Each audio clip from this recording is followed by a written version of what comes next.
આજ રોજ આપણે એક ખાસ અગત્યની વાત, આપણે આખા સમાજમાં દરેક સમાજ લોકો એક જ વસ્તુ નક્કી કરતો, શિક્ષણ શિક્ષણ શિક્ષણ. જો શિક્ષણ હશે તો દરેક પ્રવૃત્તિમાં તમે આગળ વધશો.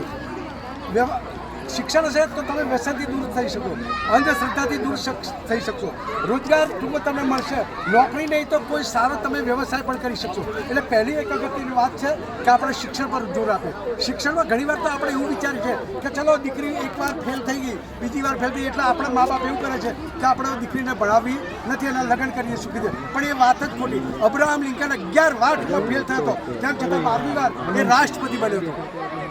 સિંહ પોતે હરણનો શિકાર કરે, એક વાર ફેલ થાય, 2 વાર 3 વાર, પણ ચોથી વાર પણ એ હરણનો ટૂંકમાં એ શિકાર કરી શકે છે.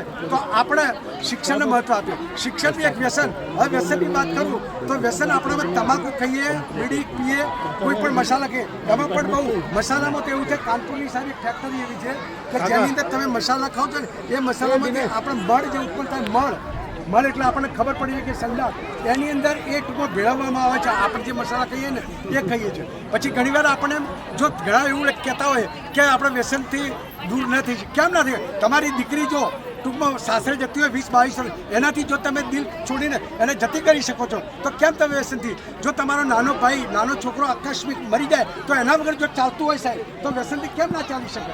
એ બરાબર.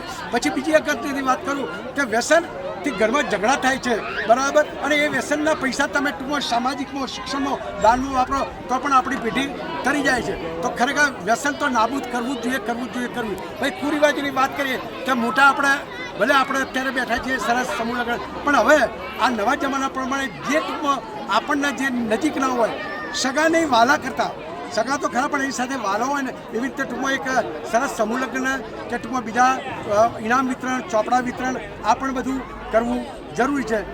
આવી બધી આપણી પાસે સમાજમાં તો ઘણી ચર્ચાઓ છે, વિચારણા છે, પરંતુ આપણને યોગ્ય લાગે એ પોઝિટિવ એપ્રોચ લઈને બધી સમાજમાં સારી પ્રવૃત્તિઓ કરવા જઈ રહ્યા છીએ.